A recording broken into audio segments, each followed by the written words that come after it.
Hi, Jenna. Hi. I see you've got some holes in you. What's the story there? Just an occupational hazard, really. One of them I actually got just yesterday. Oh, how did that happen? I was at the park and the family was throwing me for Brutus to catch. Then the father decided to hand me over to his toddler to throw. That doesn't sound too good.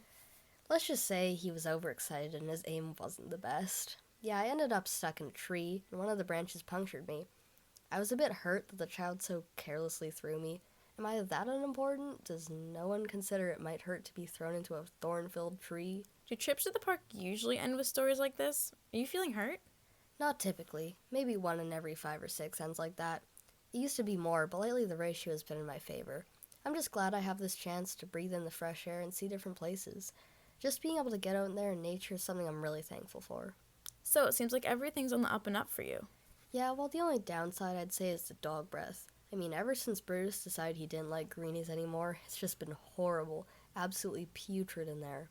That sounds awful. How do you cope with that? I like to pretend I'm smelling Febreze. You know, that smell of pure cleanliness and artificial flowers? I love it. Can't get enough.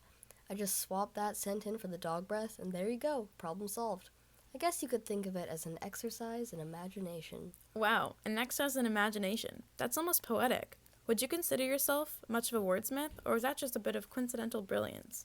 I'm flattered you think that was poetic. In that case, it was an accident, but I do tend to dabble in wordplay when I have some spare time. And how often is that? Very often. When I'm not out being thrown around the park, I just sit in a basket with all of Brutus's other toys.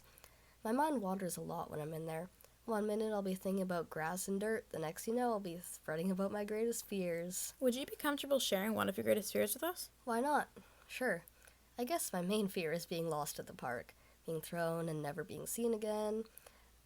I've seen those tennis balls, the old dirty, faded ones that just sit in there in the grass seemingly forever, the ones that people walk by and contemplate picking up but then think, nah, my dog already has a ball anyway.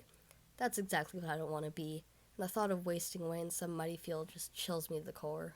I guess you have to have some level of trust that Brutus will find you. Do you trust Brutus? Oh, completely, 100%. He's my huge, hairy, better half. That must be a really positive thing to have in your life, having that friendship with Brutus. It sure is. I have a lot of positive things going on right now.